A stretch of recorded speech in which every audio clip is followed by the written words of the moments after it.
제2부 16장 1. 새뮤얼 해밀턴은 말을 타고 집으로 향했다. 달빛이 환하게 비쳐 주위의 언덕들이 희뿌옇게 보였다. 나무와 대지가 달빛에 젖어 침묵에 잠긴 바람 한 점 없는 고요한 밤이었다. 그림자는 칠흑같이 검고 탁 트인 곳은 온통 하얀 빛이었다. 새뮤얼은 여기저기서 달빛을 받으며 은밀하고 분주하게 움직이는 짐승들을 보았다. 사슴은 낮에는 등불 아래서 잠을 자다가 밤이 되면 풀을 뜯었다. 토끼와 들쥐 같은 작은 짐승들은 달밤이 더 안전하다고 생각하는지 살며시 기어나와 깡충거리며 돌아다녔다. 그러다가 눈과 코로 위험을 감지했는지 돌멩이나 작은 등불처럼 꼼짝하지도 않았다. 갈색 털이 파도처럼 움직이는 몸이 길쭉한 쪽제비와 작달막하고 날랜 들고양이는 땅바닥에 납작 엎드려 있어서 빛을 받아 반짝거리는 노란 눈만 빼면 거의 보이지 않았다. 여우는 따뜻한 저녁 먹이를 찾아 뾰족한 코를 벌렁거렸고 너구리는 고여있는 물가에서 우려대는 개구리 옆을 살금살금 지나갔다. 그런가 하면 코요테들은 코를 땅에 대고 비탈을 쏘다니다가 달을 향해 고개를 들고 우는지 웃는지 모를 소리로 한바탕 감정을 뽑아냈다. 부엉이들은 땅 위에 공포의 그림자를 들이우며 다른 짐승들 위로 날아다녔다. 오후의 그 샘바람은 잠잠해지고 한숨 같은 잔잔한 미풍만이 따스하고 메마른 언덕의 불안한 상승 길이를 타고 불어왔다. 갑작스런 말 발국 소리에 놀란 밤의 가족은 숨을 죽인 채 그 소리가 멀어질 때를 기다렸다. 새뮤얼의 특수염이 달빛에 하얗게 빛나고 밤백의 머리털은 바람에 휘날렸다. 그의 모자는 안짝머리에 걸려 있었다. 그는 명치 끝에 심한 통증을 느꼈는데 아무래도 힘든 생각을 해서인 것 같았다. 말하자면 비애의 감정 탓이었다. 그것은 가스처럼 영혼에 넓게 퍼져 절망을 일으키므로 사람은 대항할 힘을 찾다가 이내 포기하고 만다. 새뮤얼은 에덤의 훌륭한 목장과 물이 나올 만한 곳을 다시 생각해 보았다. 마음 한구석에 시기심이 도사리고 있지 않다면 비애의 감정이 일어날 리 없다. 새뮤얼은 자신의 마음속에 시기심이 있는지 더듬어 보았지만 찾을 수 없었다. 그는 에덴 동산과 같은 낙원을 꾸미고 싶어하는 에덤의 꿈과 캐시에 대한 에덤의 열정을 떠올려 보았다. 에덤이 남몰래 지난날의 상처를 끙끙대며 생각하지 않는 한 문제될 것은 없었다.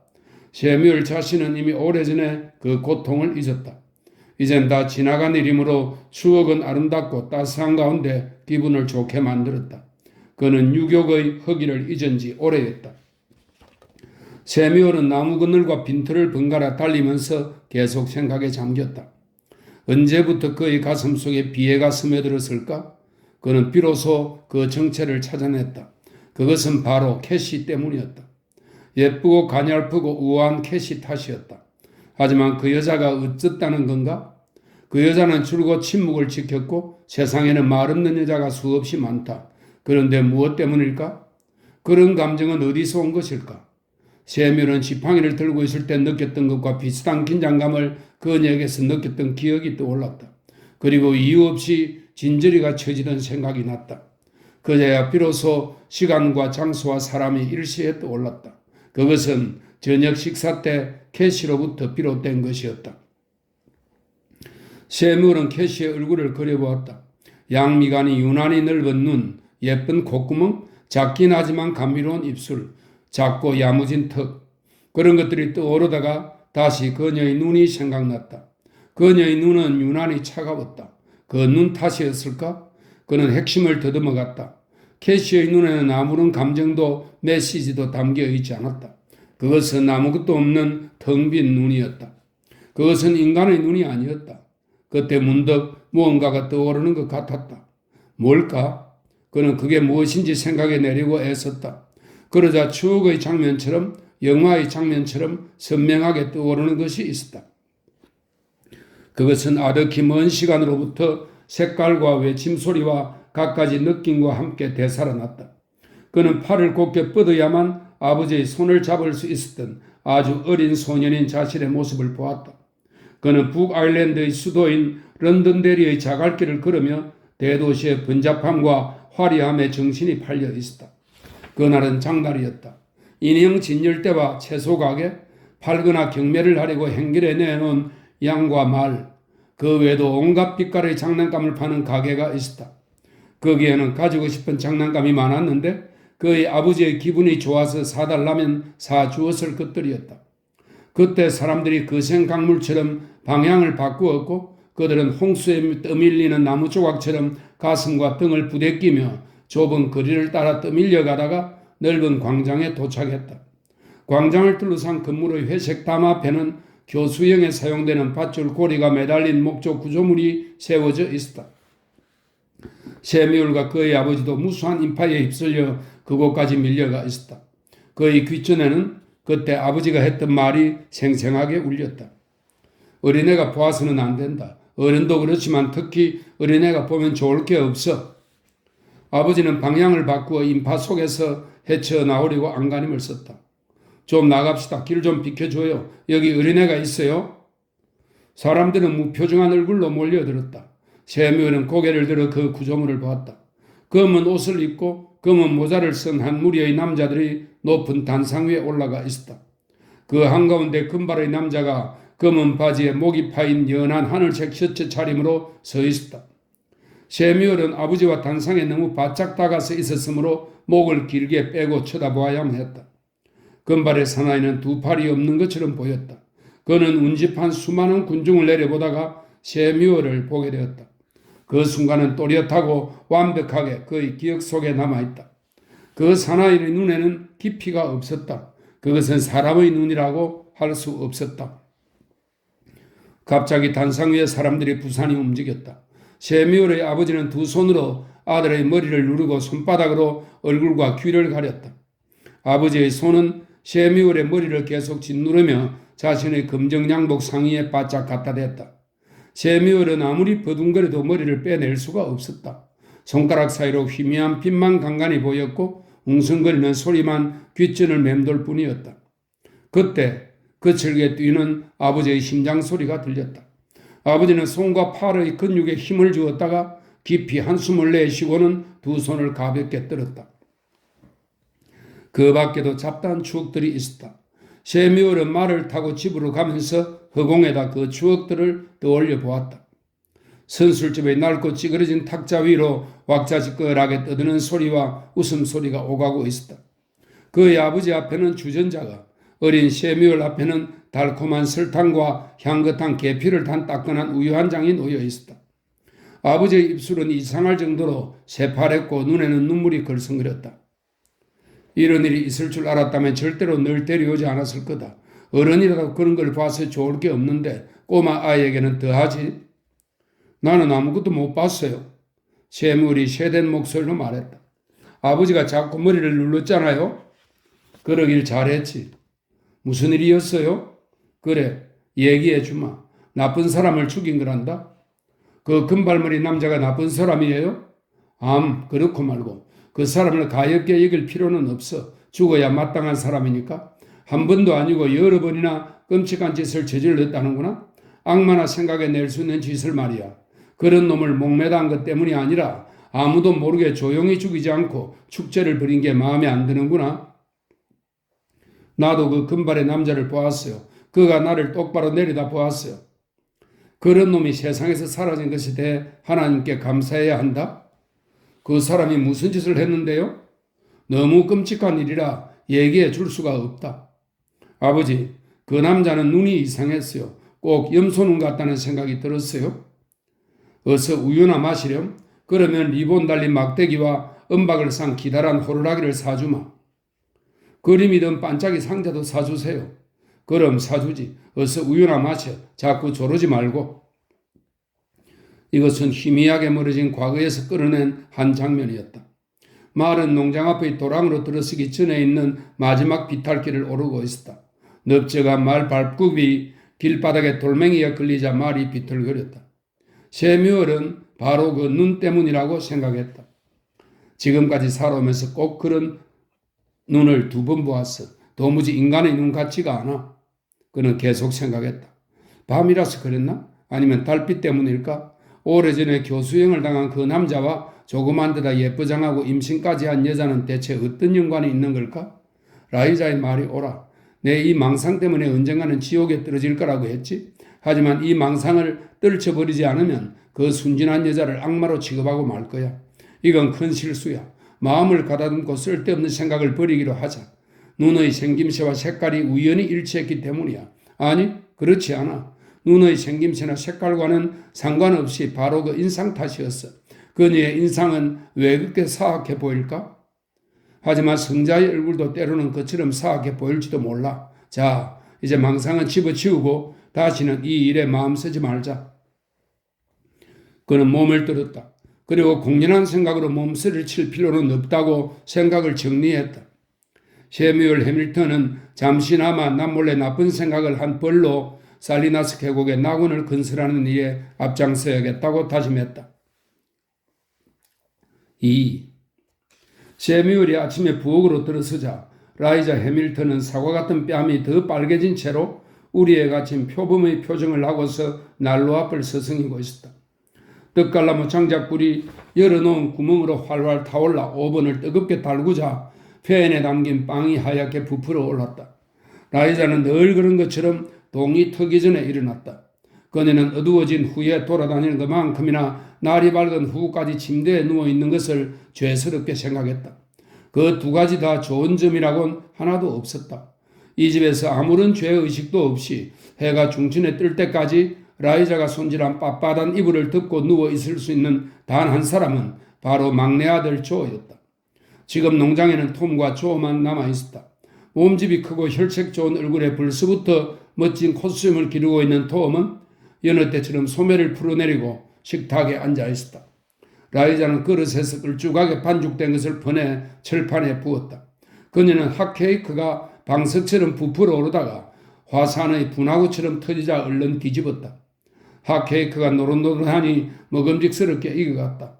부엌은 달콤한 핫케이크 냄새로 가득했다.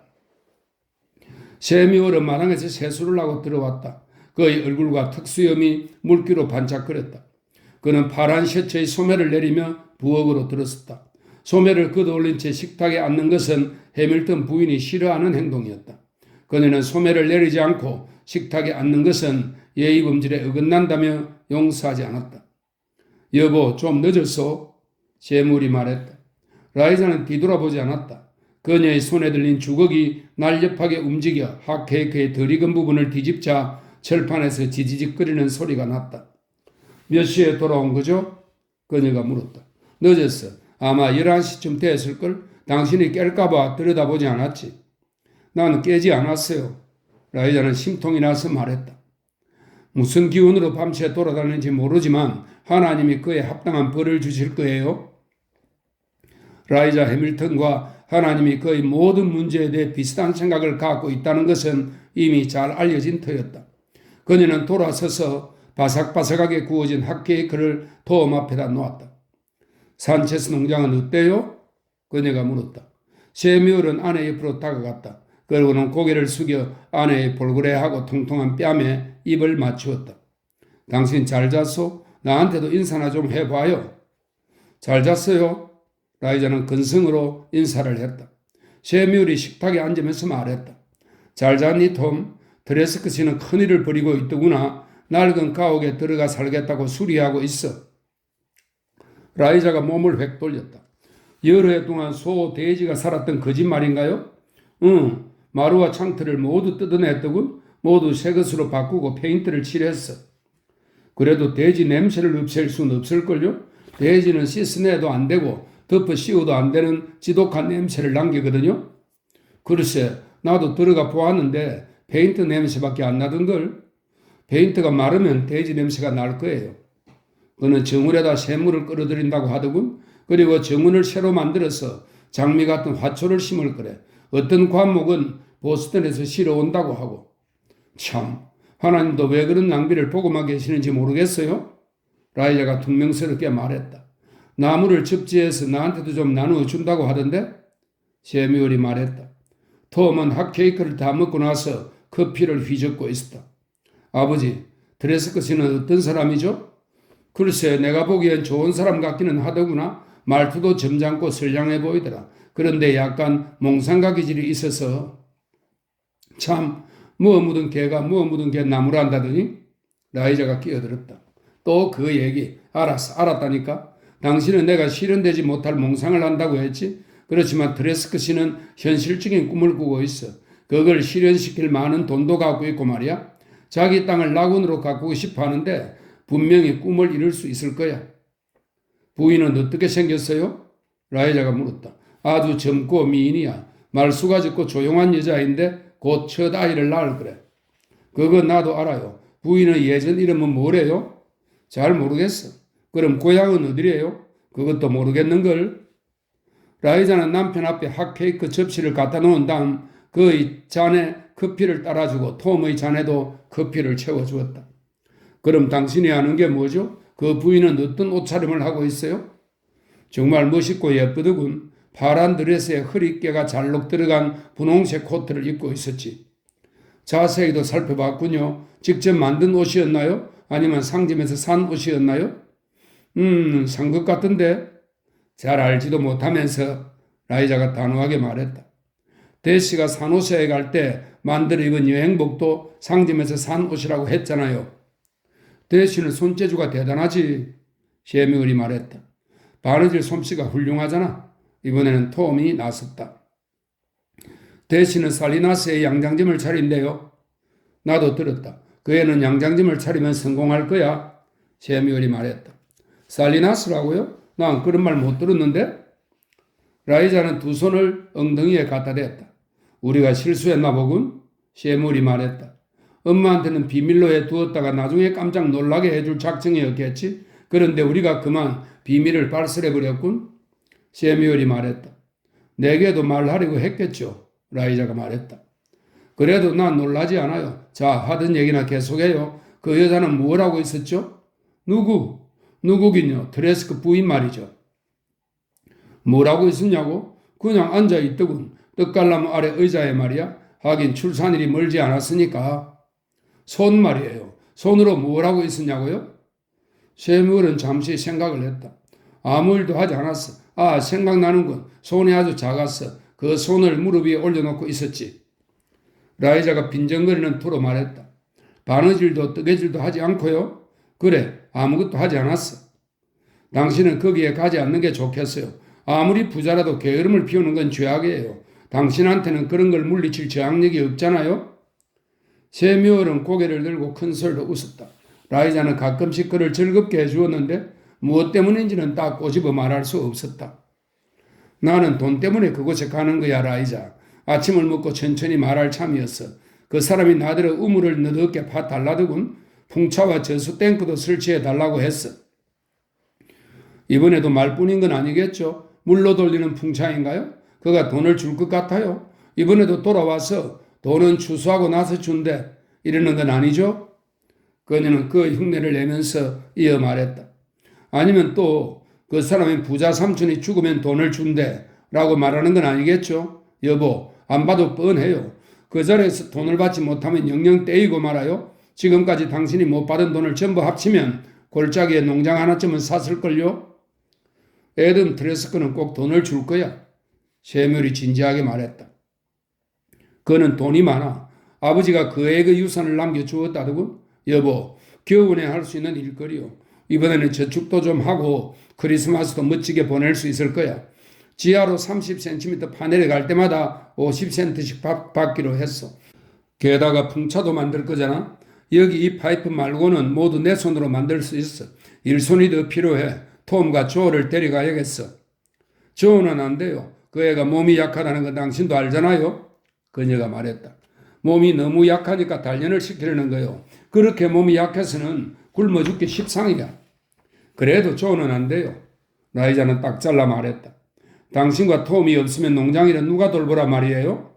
조지를 부를 참이었어. 킹시티 같은 도시에 있어도 저 먼 일이 싫은 눈치야. 좋든 싫든 주당 8달러씩이나 받는데 힘든 것 좀 참아야죠. 여보, 셰뮤얼이 큰 소리로 말했다.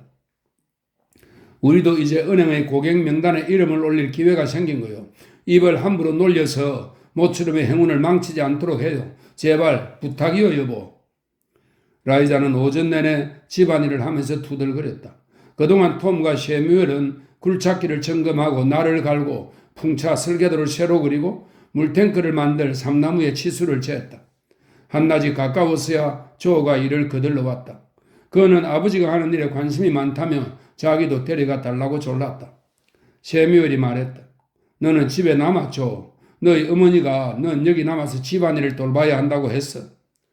그래도 가고 싶어요. 제가 내년이면 팔로알토 대학에 간다는 걸 아버지도 아시잖아요. 어차피 집을 떠날 텐데요. 뭐 열심히 일할 테니 데려가 주세요.